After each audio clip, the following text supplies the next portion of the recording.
Esse acampamento é muito especial porque são 30 anos do meu batismo. Foi num acampamento lá na casa do Cursilho em 87. Foi num acampamento que eu conheci minha esposa. Tenho 2 lindos filhos, o tempo passou, um já chegou aos 18 anos, está perto de sair de casa para estudar fora, o outro já tem 15 anos, né? E Deus me deu a graça de sobreviver a um acidente terrível para vê-los crescer e para participar da educação deles. Então eu dou graças a Deus por isso. Eu só não participei de acampamentos quando eu estive em Portugal. Foram 3 anos fora, como missionário lá. E o texto de hoje é Provérbios 22. Provérbios 22, 6. Você pode acompanhar aqui, abrir sua Bíblia. Ensina a criança no caminho em que deve andar, e ainda quando for velho, não se desviará dele. Vamos ler todos juntos esse versículo, é um versículo só do livro de Provérbios. Ensina a criança no caminho em que deve andar, e ainda quando for velho, não se desviará dele. Leia para quem está do teu lado aí.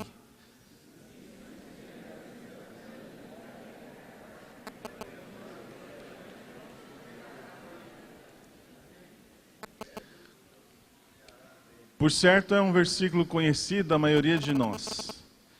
São mais de 80 versículos em Provérbios sobre esse tema de relacionamento familiar, mas que não perderam a validade com o passar do tempo, porque o livro já foi escrito há muito tempo.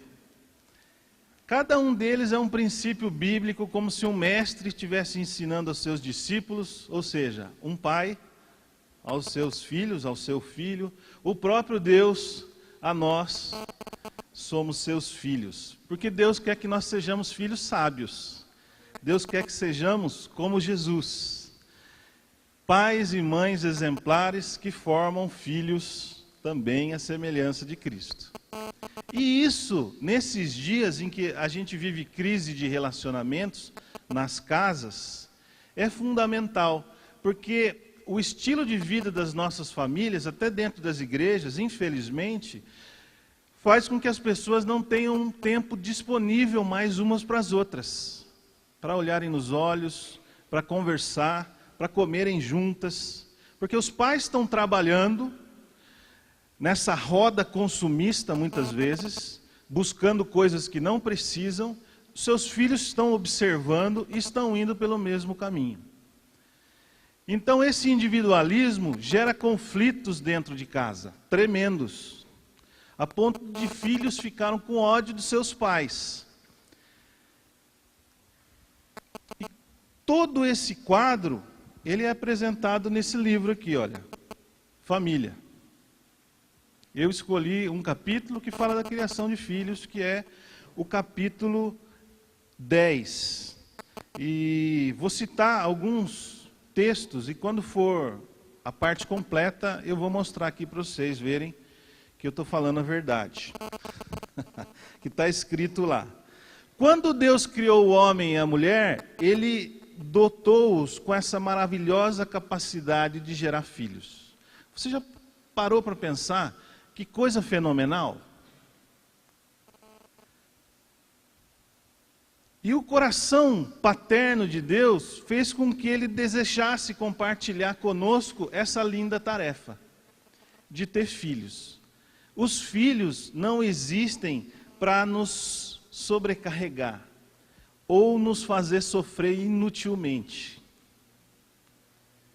mas mostram o favor de Deus, não é? O Salmo 127 diz assim, que herança do Senhor são os filhos. E esses filhos podem ser gerados de 3 formas: concepção, conversão e educação. Concepção, conversão e pela educação. Já na barriga, a criança pode ter traumas que são resultantes desse descuido da mãe. Desprezo, rejeição, uso de drogas. Ou já ser estimulada, essa criança, com palavras agradáveis, com música boa. Nós tínhamos em casa um CD, um deles, das músicas dos Beatles para as crianças. E quando a Cássia estava com aquele barrigão, a gente sentava, ouvia essa e outras músicas. E conversávamos com a criança e dizíamos para ela: como você é amada, nós estamos te aguardando, nós estamos te esperando. A criança também é gerada pela conversão, quando tem pais que guardam a palavra em seus corações. E naturalmente, uma coisa natural, transmitem os princípios do reino de Deus e os seus mandamentos aos filhos. Eles então são levados a conhecer a Deus e por sua própria vontade tomam uma posição a favor de Cristo, entregando as suas vidas e passando pelas águas. Quando os nossos filhos são batizados, é algo tremendo. A salvação chegou naquela vida e a salvação é individual. Um dos meus meninos foi batizado em Portugal, enquanto nós éramos missionários lá. Eles então passam a ser homens e mulheres, como nós vimos naquele quadro de ontem, que estendem na sociedade o reino de Deus. E os filhos também são gerados pela educação, porque são criados de forma a conhecerem bons princípios, a disciplina, a obediência, ou seja, além das questões espirituais, entram aí também regras morais, de higiene e outras. E o treinamento moral envolve atitudes do interior, do coração, e não somente o comportamento exterior. Porque a criança pode ser uma belezinha, mas o seu coração não. E é do coração que nós precisamos tratar. Deuteronômio 6, 6 e 7, que está citado aqui também no livro, e explicado, cada ponto, fala sobre as palavras que Deus ordena, que devem ser inculcadas aos filhos, em todos os momentos. Falarás assentado em tua casa, andando pelo caminho, ao deitar-te e ao levantar-te. E Paulo fala sobre criar filhos no Senhor. Aparece ali a expressão em Efésios 6:4, no Senhor. Criar filhos não é uma questão de sorte. Dei sorte, puxa, olha só que beleza. Não é uma questão de sorte, é uma tarefa que Deus nos deu, que Deus nos delegou. Os filhos são dele e ele nos empresta para nós, num período, às vezes curto, ensinarmos tudo aquilo que recebemos. Quando vemos lá a passagem de Mateus 28, prega o Evangelho e ensina a guardar tudo aquilo que vos tenho ordenado. E os principais mandamentos: amar a Deus sobre todas as coisas e amar ao nosso próximo.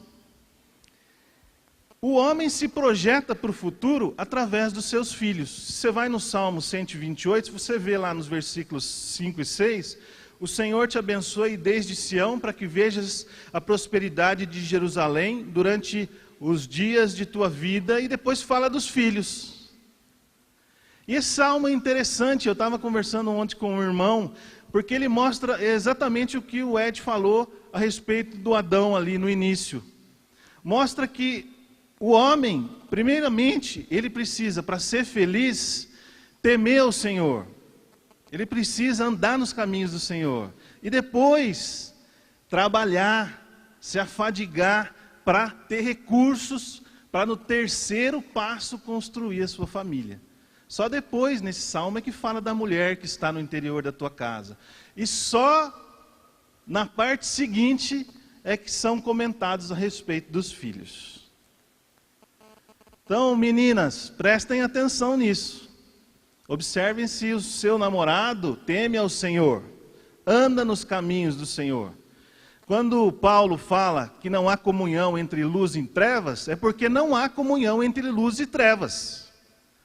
Não tem barganha, não tem conversa.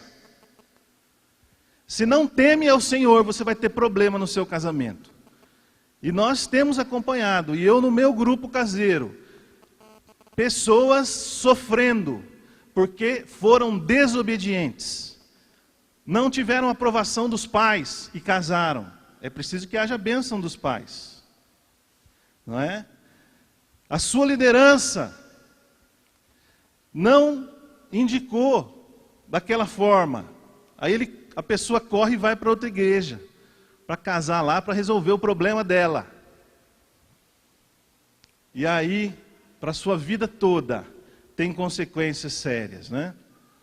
Então eu proponho nessa manhã que nós, ao observarmos esse versículo de Provérbios 22:6, ensina a criança no caminho que deve andar e quando for velho não se desviará dele, a gente extrair algumas verdades que ajudarão pais e filhos a caminharem em harmonia e unidade. E a primeira é a seguinte: o principal relacionamento da família é marido e esposa.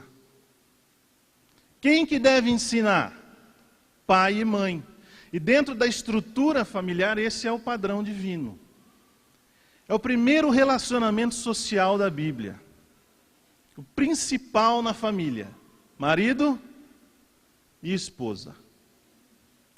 O grupo primário que compõe a família: marido, depois vem a esposa e os filhos.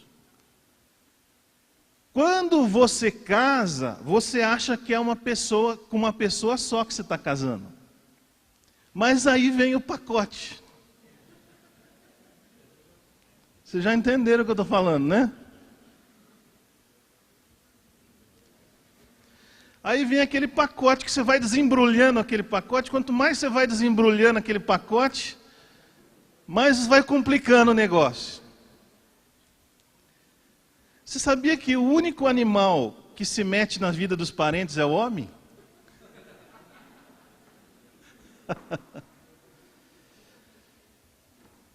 Muitos pais não percebem que quando as crianças entram na família, elas entram numa estrutura que já está estabelecida.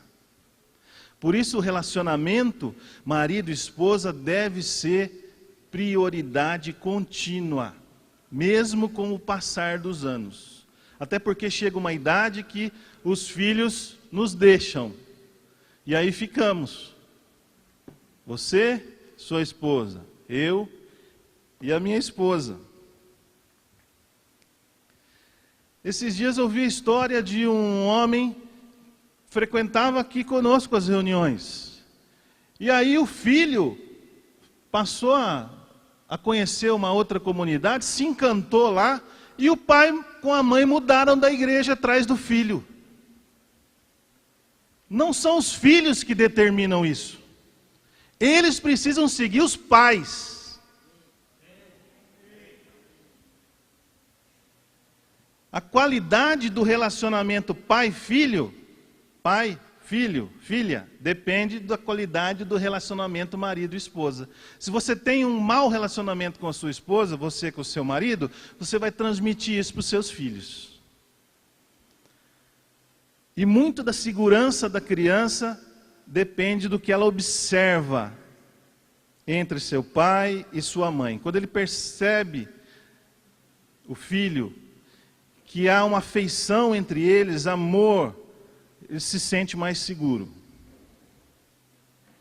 Muito mais importante do que comprar coisas, do que dar bens materiais para as pessoas da nossa família, é passar às crianças, aos nossos filhos, a certeza de que o pai ama a mãe e de que a mãe ama o pai.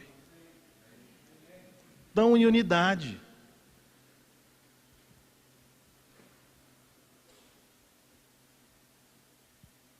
Frequentemente, os pais deixam o amor um pelo outro e focalizam exageradamente nos filhos. É um passo para a quebra dos relacionamentos dentro de casa. E você passa o conceito errado de que os filhos são o centro do universo familiar. E eles não são. Eles são importantes, eles são bem-vindos à família, mas eles não são o centro da família. É óbvio que o centro é Jesus, mas o marido e a esposa é que vão mostrar isso para os seus filhos.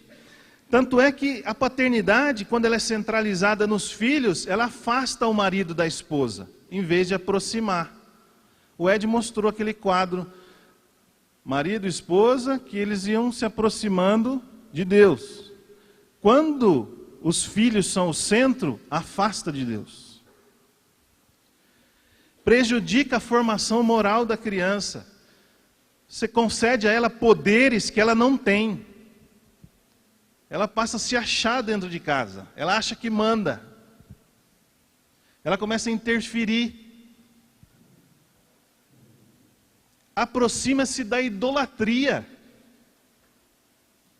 O objetivo é a felicidade do meu filho, da criança. Isso que é importante. Essa é uma mentira diabólica. Agora, quando há harmonia nesse relacionamento, marido e esposa, há estabilidade na família. Por isso eu te pergunto, marido, esposa, vocês têm dado atenção um ao outro? Vocês têm cuidado do relacionamento de vocês? Vocês têm incentivado um ao outro a estarem juntos, a saírem, a comerem algo gostoso para terem motivo para conversar? Vocês precisam cuidar disso. Os seus filhos estão observando isso. Os nossos filhos estão olhando. Nós podemos então suprir isso, essas necessidades dos filhos, sem ficar centralizados neles.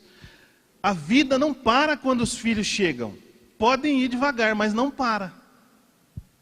Não é?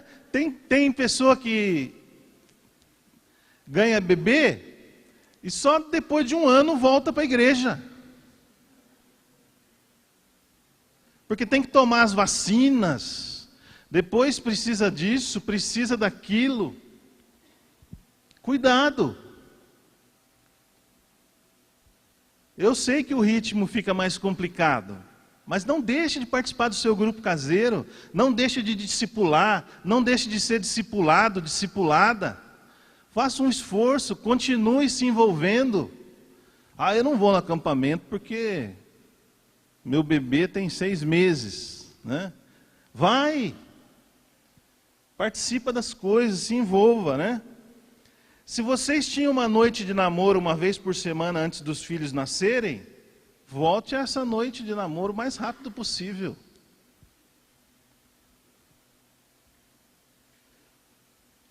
Continue a fazer coisas especiais.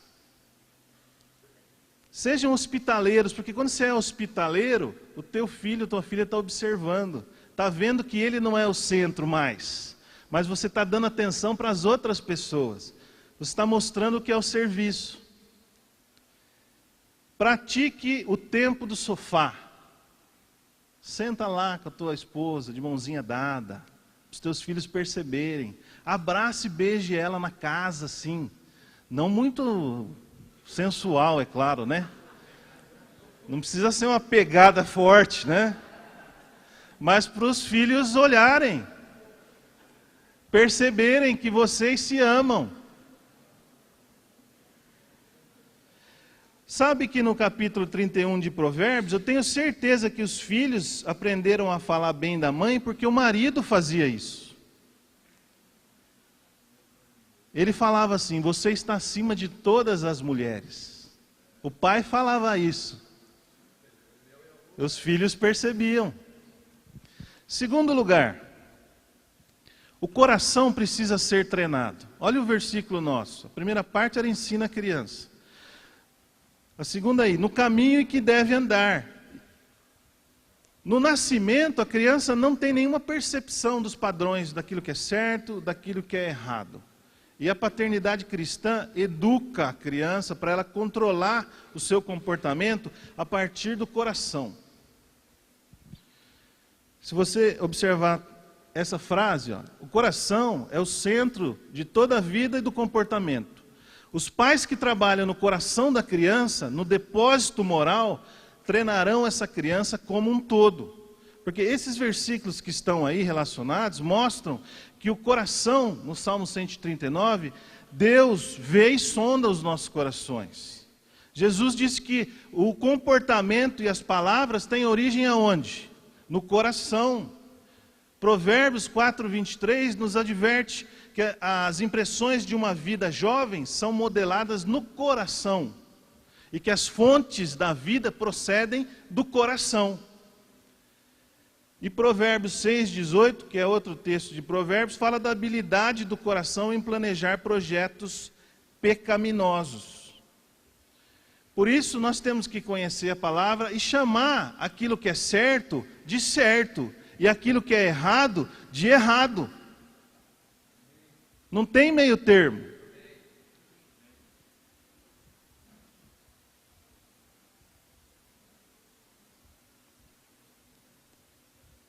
Os pais autoritários suspendem as regras morais para si mesmos, mas aplicam nos seus filhos.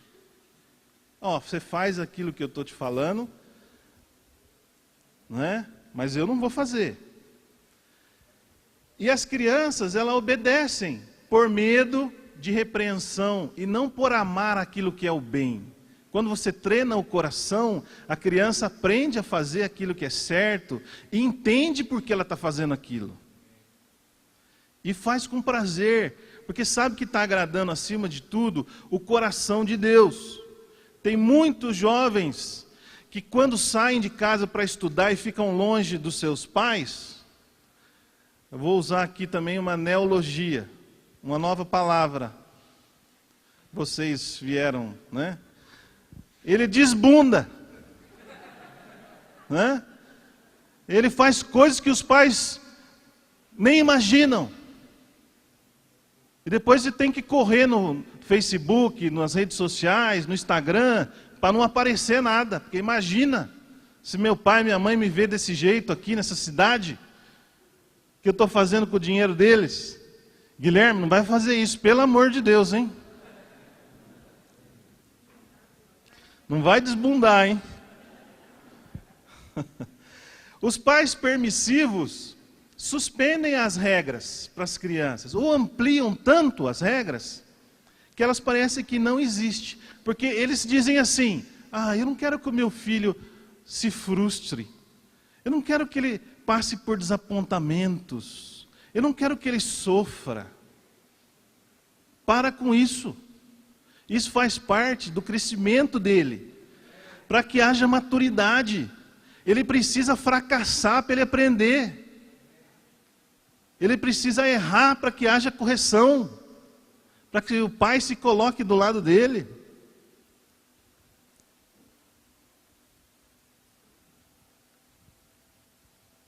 Os pais que trabalham no coração da criança, trabalham como um todo.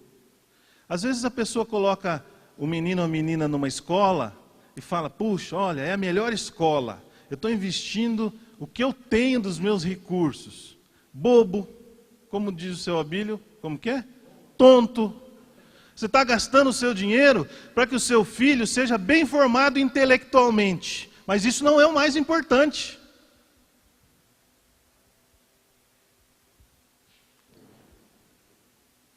Se ele for moralmente fraco, não adiantou nada. Você jogou dinheiro fora. Eu conversei com outro pai esses dias que disse assim, meu filho prestou vestibular, não passou, mas eu não vou, mesmo que ele tivesse passado, eu não ia deixar ele ir agora. Porque eu entendo que ele ainda está imaturo. Que bom que tem pais que percebem isso. Ele precisa de mais um tempo comigo, ele precisa de mais um período andando comigo. Nós vivemos essa urgência, Não, tem que ir, tem que sair, tem que estudar. Eu vivi isso esses dias, e uma coisa muito importante, não é aquilo que nós queremos, é ouvir o que Deus quer para os nossos filhos. E conversar com eles para saber o que eles estão pensando. Porque nós podemos ser autoritários e falar, não, você vai fazer tal coisa. Você vai para lá agora você vai para cá. E eles já chegam numa idade em que eles começam a escolher as coisas. E nós temos que ouvi-los, para orientá-los, para participar com eles, para mostrar na palavra aquilo que Deus quer nas suas orientações.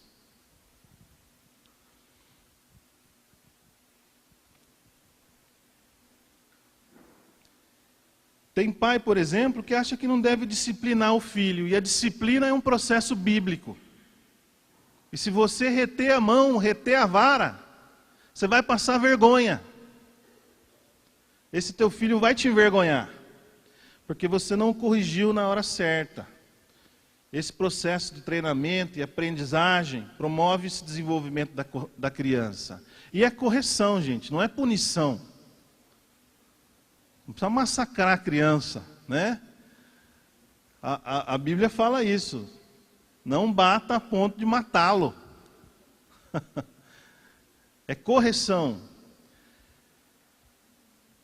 O treinamento positivo inclui instruções, encorajamento, reforço. E principalmente a partir dos 10 anos de idade, né? Tem hora que já não dá mais para você usar a vara. Esses dias eu fui corrigir o meu maior, aí eu olhei no braço dele, falei, bom, acho que eu vou levar desvantagem, né? Porque se ele fizer assim, é perigoso ele me acertar. Se ele me der uma rasteira...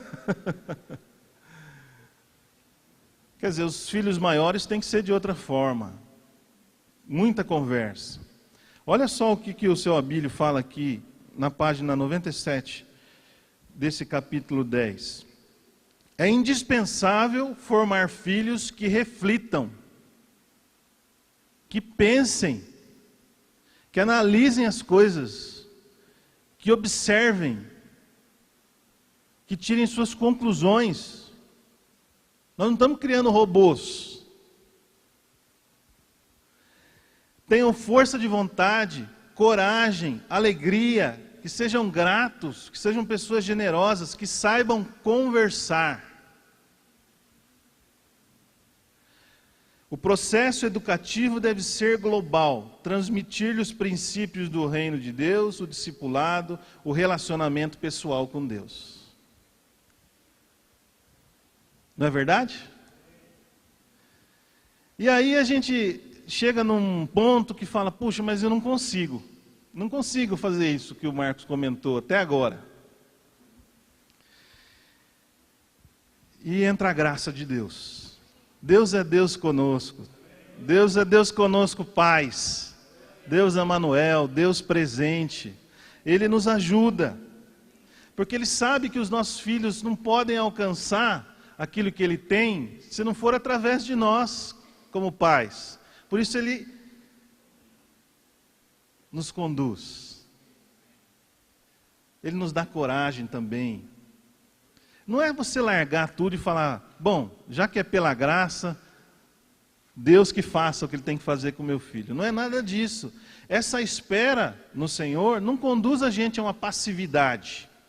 Pelo contrário, mas nós trabalhamos. E quando nós trabalhamos, quando nós aplicamos o esforço, Paulo falava que ele se afadigava para anunciar Cristo.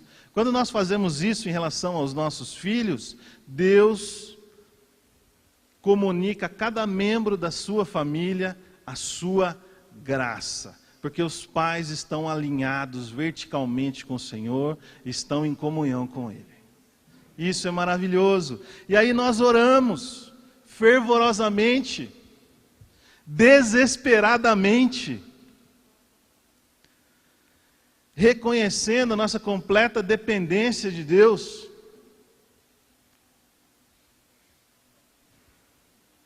E Deus nos abençoa. Aleluia. E terceiro, só tem 3 pontos, tá? É a graça de Deus que eu comentei, que é comunicada a cada membro da família, sempre que os pais estiverem alinhados com o Senhor. Esses 2 textos, a salvação é pela graça, Efésios 2, 8 e 9, e Colossenses 1, 29. E o terceiro e último ponto: os pais devem respeitar o mundo particular dos filhos. Ensina a criança no caminho que deve andar, e ainda quando for velho, não se desviará dele. Porque todos nós vivemos em 3 mundos: o público, o pessoal e o particular. O público é aquele fora de casa, no nosso trabalho, na escola, no clube, onde os relacionamentos são à distância, mais seguros, né? Você não precisa se abrir muito. O pessoal é onde nós estamos com os amigos e parentes. Nós ficamos mais à vontade, mas somos vulneráveis ainda. E o particular é onde nós, no momento, somos ousados, mas no momento seguinte, temerosos. Nós desanimamos, mas estamos alegres, ansiosos ou em paz. É o lugar dos nossos pensamentos internos, dos grandes desejos, dos sonhos cheios de esperança.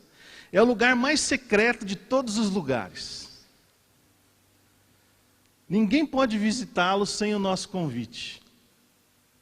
E ninguém pode visitar o coração do nosso filho, e o filho só abre o coração para nós se ele quer, se ele nos convida.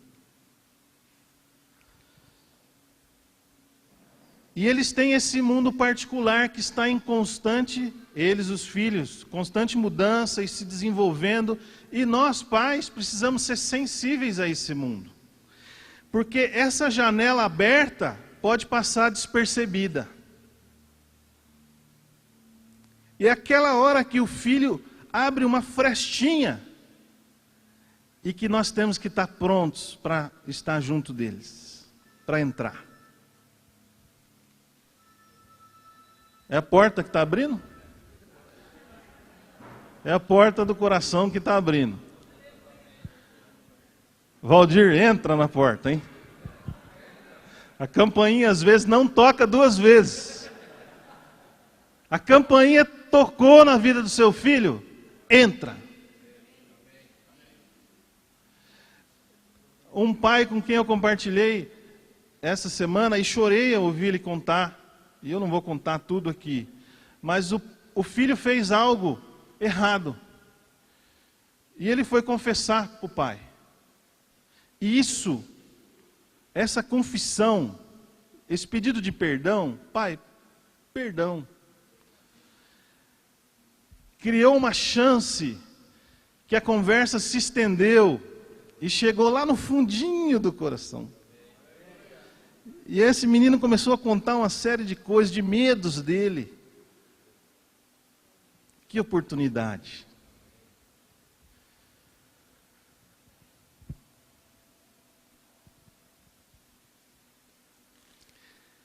Quando eles têm certeza de que podem confiar nos pais, nos assuntos mais íntimos, eles começam a se abrir e começam a compartilhar. E nós podemos estabelecer esse relacionamento de confiança. Não são somente os amigos dos nossos filhos com quem eles devem se abrir. Mas nós precisamos estar atentos a isso. Se você quer construir um relacionamento de confiança com seus filhos, você deve perguntar o seguinte: os meus filhos realmente confiam em mim? Você já parou para fazer essa análise? Seus filhos confiam em você? Quando você faz uma promessa, você cumpre?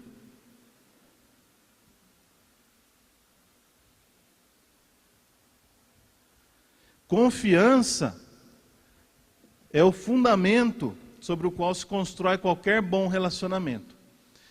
Ficou pequenininho ali, mas ali são os 5 Cs. do relacionamento. Embaixo é o conhecimento.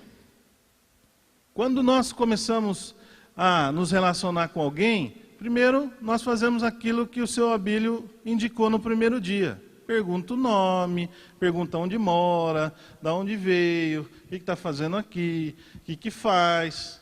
Não é? Você cria um canal de comunicação. Aí é que é gerada a confiança. A partir desse contato, quanto mais vezes nós estamos juntos, gera então essa confiança, que depois passa para uma comunhão. Em seguida, um compromisso. E por último, o crescimento. Por exemplo, o casamento é um compromisso. O namoro não é um compromisso. O namoro está aqui no pezinho, ó. Conhecimento, confiança, está avançando para o compromisso. Tem muito namorado que acha que namoro é compromisso. Não é compromisso. O casamento é compromisso. E aí, quando há uma traição, por exemplo, ou algo que atinge a confiança, o que acontece? Vai na base do relacionamento. Por isso que demora anos para restaurar algo, em geral. Porque você derrubou aquela torre ali, logo no comecinho. Você precisa voltar tudo para trás. Para que haja conhecimento de novo, confiança, e aí possa avançar. E o processo de crescimento como pessoa, como filho de Deus, ele possa retomar para a gente chegar onde Deus quer que chegue. E com os nossos filhos também é assim. Porque o que é confiança para uma criança? A confiança para ela é a ponte que liga a sua necessidade de saber que pertence, é aceita e realmente amada pela família. E isso é uma realidade na sua vida. Quando eles confiam em nós, presta atenção, eles confiam naquilo que nós falamos. E se nós falamos a palavra de Deus,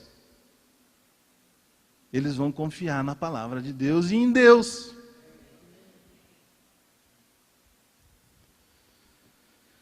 Sem a confiança, o pai e a mãe vão ter que liderar pela força, ou abrir mão da sua liderança como pai. Tem muitos aí abrindo mão da sua liderança. Não faça isso. O seu filho, a sua filha precisa de você. Esse é um processo, né? E eu vou dizer uma coisa aqui, que às vezes nós não percebemos, que é em relação aos filhos adolescentes. Nós temos vários adolescentes aqui. Enquanto os filhos são pequenos, eles se rebelam contra a autoridade, contra a ordem. Não faça isso, faça aquilo, não faça. Agora, os adolescentes se rebelam contra os relacionamentos. É a forma do pai, da mãe agir, tratar, falar.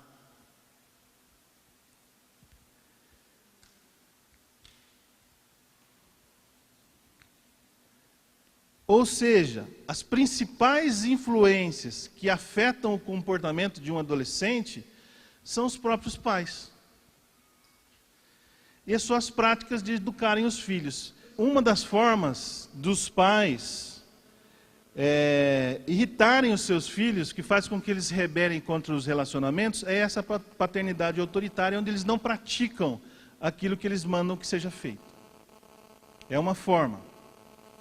E os adolescentes, e qualquer pessoa odeia a hipocrisia, não é verdade? Eles então passam a rejeitar tudo isso. O outro é abandono emocional. Muitas vezes resultado de divórcio e de novo casamento. Porque se uma das necessidades básicas dos filhos é a segurança, conforme eu falei, o seu mundo não está seguro quando seus pais estão em pé de guerra, ou quando eles se separam, ou quando eles arrumam outra pessoa. A resposta de uma criança para o divórcio depende da idade. As menores se retraem. Os mais velhos reagem com ira, com desapontamento, com rejeição das pessoas. E depois a falta de identidade familiar. Quando a família é independente, imagina um círculo. Cada um está dentro desse círculo, embora de mãos dadas, olhando para um lugar diferente. Essa é a família independente. Cada um atrás das suas coisas, dos seus interesses. O que a criança faz? Ela vai procurar identidade em outros grupos sociais.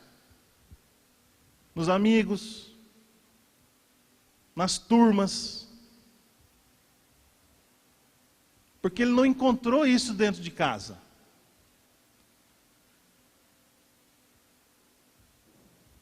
No entanto, Deus nos fez criaturas para relacionamentos e nos colocou nas famílias. Então a família é a instituição básica para qualquer sociedade, não o indivíduo, é a família. E aí, quando a família ela é interdependente, imagina de novo esse mesmo círculo. As pessoas estão de mãos dadas, mas todas olhando uma em direção à outra. Nos olhos.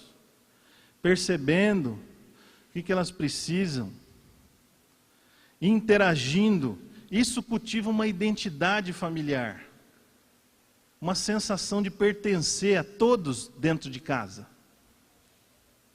O amor se solidifica.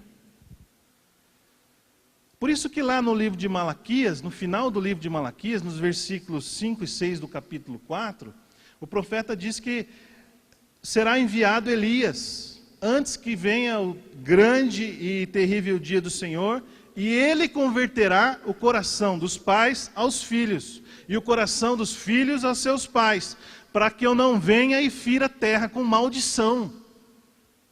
E o que significa isso? Depois de um silêncio de 400 anos, o profeta seguinte é o João Batista, que vem com a unção de Elias, que preparou o caminho para o avivamento trazido por Jesus, pelo reino trazido por Cristo, que terminou com Pentecostes. Qual a mensagem de João Batista? A reconciliação entre pais e filhos.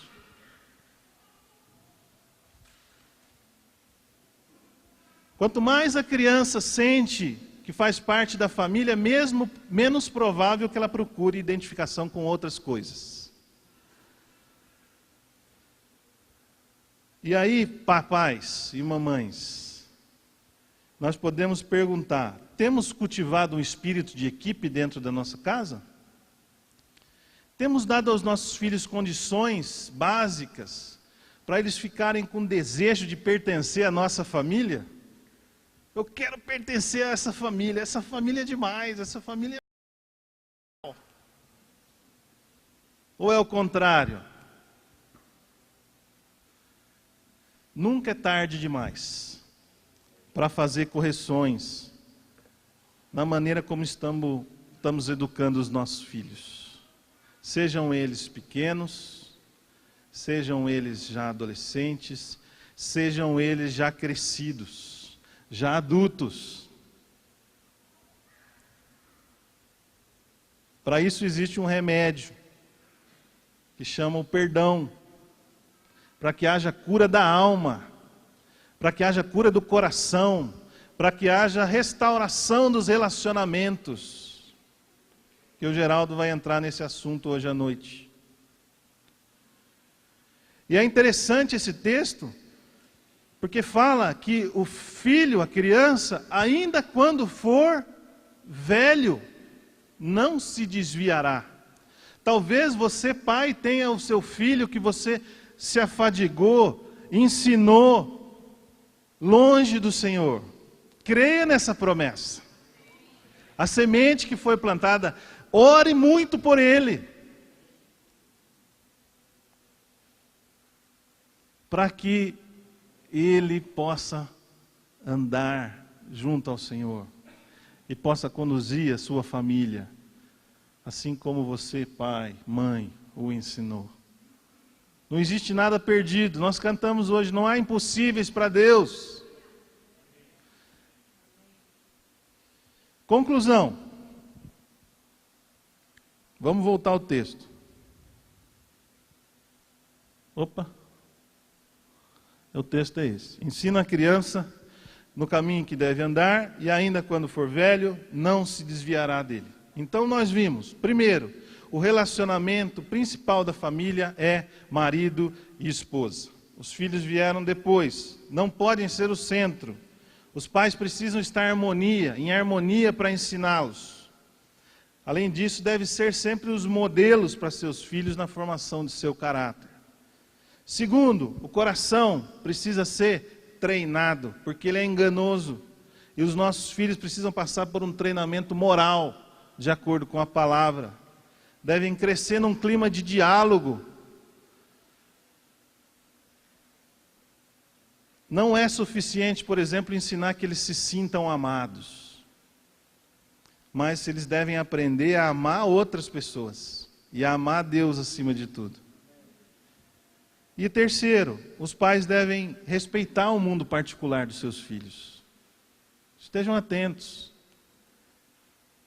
estando prontos para compartilhar os assuntos do coração quando os filhos derem uma oportunidade. Ganhar a confiança deles é um desafio. E talvez os adolescentes, os filhos aqui presentes, puxa, mas o Marcos falou só para os pais. Não falei só para os pais. Se você prestou atenção, você vai ser esse pai daqui a pouco. Você vai ser essa mãe daqui a pouco. E se você aplicar esses princípios, você vai ser abençoado, você vai ser abençoado. E se você tem algum tipo de problema no relacionamento com seu pai, com sua mãe, hoje você vai acertar isso, no nome de Jesus. Vejam só, para encerrar, uma outra citação aqui, só que esse é do capítulo 7. O capítulo 7 desse livro aqui chama O Melhor de Deus para a Sua Família. Página 70, presta atenção. Talvez não dê para você ler, mas eu vou falar aqui para você prestar atenção. Há apenas um princípio para criar filhos. E esse princípio tem que ser primeiramente vivido pelos pais, para depois ser ensinado aos filhos que foram colocados aos seus cuidados. O testemunho dos pais é que irá valer. Ser pai é mais importante do que ser um rei, pois carrega consigo responsabilidades incomparáveis. Não há preço que possa pagar pelo valor de um pai e de uma mãe.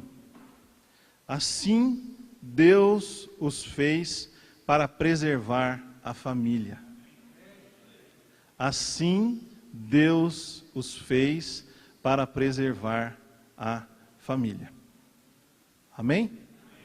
Deus abençoe. tvcmc.com.br é o nosso canal para compartilhar o Evangelho do Reino de Deus e o senhorio de Jesus Cristo.